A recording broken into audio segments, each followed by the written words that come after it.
Hey, in this video we'll be talking a little bit about the vector cross product, a second way to multiply vectors. Now, there are other ways to multiply vectors. We talked about the dot product, and this is the cross product. Those are the two most useful, most important ways to multiply vectors, but there are other ways. I'm in Unity, or in Visual Studio in the Unity environment, so I have access to the different functions that Unity provides. And the cross product is a little more complex than the dot product, in that it sort of mixes components in a way that the dot product didn't. Dot product kind of kept them separate and then added them all together. The cross product does this weird mixing. So let me show you. Let me make a couple of vectors. They can be just arbitrary values. All right.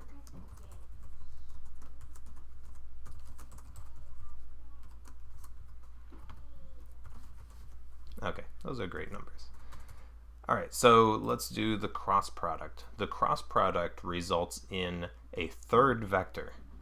So it is a way to multiply two vectors and get a vector result, a vector cross product. So vector 3c, let's say, is vector 3 dot cross. This is the built-in Unity function, and it takes a left-hand side and a right-hand side of the cross product. The calculation that this performs, let me see if I can figure it out. It would be making a new vector, and the x term is a combination of the other two, y and z.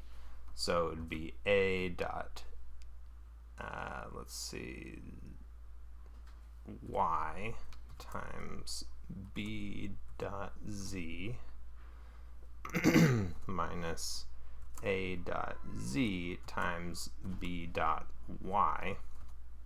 And so if you follow the pattern here, you can sort of remember how it works, putting these together.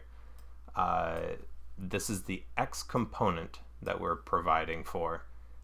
So the next component is the y, and then the component after that is the z. So y times z, and then going the opposite direction, z and then y, you subtract that one.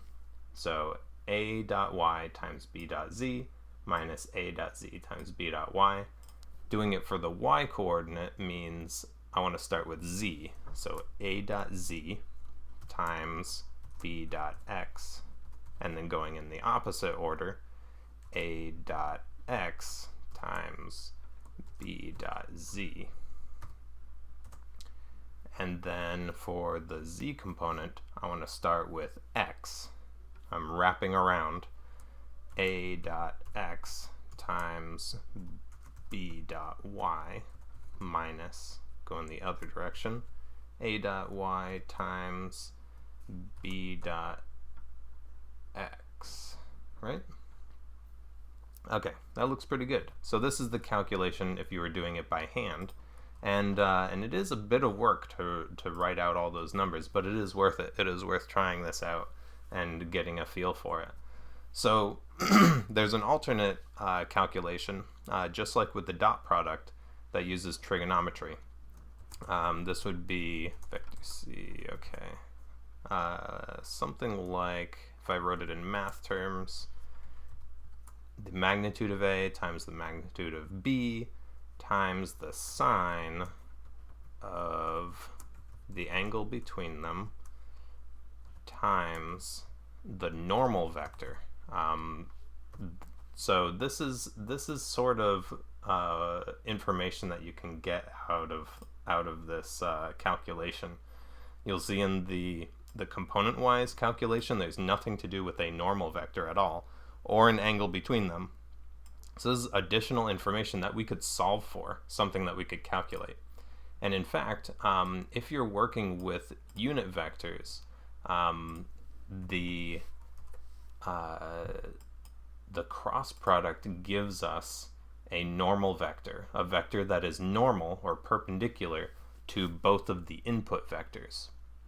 If you're working in 3 dimensions, this makes a lot of sense. In some other dimensionalities, it's a little weirder. But if you have 2 vectors, they lie in a plane together. No matter which 2 vectors you choose, they define a plane in space. And this new vector that I'm calculating is perpendicular to both of them, mutually perpendicular. And so it's pointing out of that plane into sort of a 3rd dimension in space, away from that plane. And so this becomes really useful when you're working in 3 dimensions and you're dealing with surfaces like this. An application could be like bouncing a ball off of a wall in arbitrary 3D space. You'd need to know the wall's normal vector, a vector that points away from the wall, in order to easily reflect the velocity of the ball. That can come in handy. And you can imagine a whole bunch of other things that would be useful, even for just arbitrary geometry. If you want to know, calculate normals for a triangle in space, and then this gives us a way we could even combine ideas from the dot product and the cross product. If you had a triangle in your game and you wanted it to represent, say, a sail on a boat, you could use this cross product and you could calculate a normal vector for that triangle.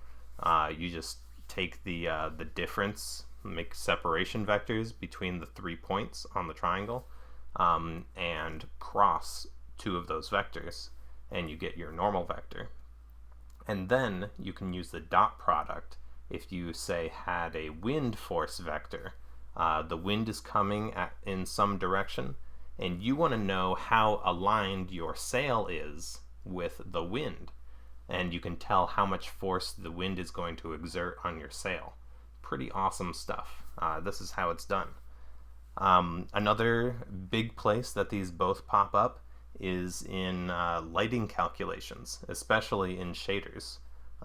You might want to know how bright a certain pixel is on an object, so that you can calculate all of the lighting variations of an object in your scene. And you can use the dot product and the cross product to determine the intensity of that light that's bouncing off of the surface. Some pretty awesome stuff you can do with it. I hope you will take the time to practice this, to write out a couple of sample vectors and calculate the cross product. Try to plot them in 3D space and you'll get a feel for this, and build your intuition. And I'll see you in the next video.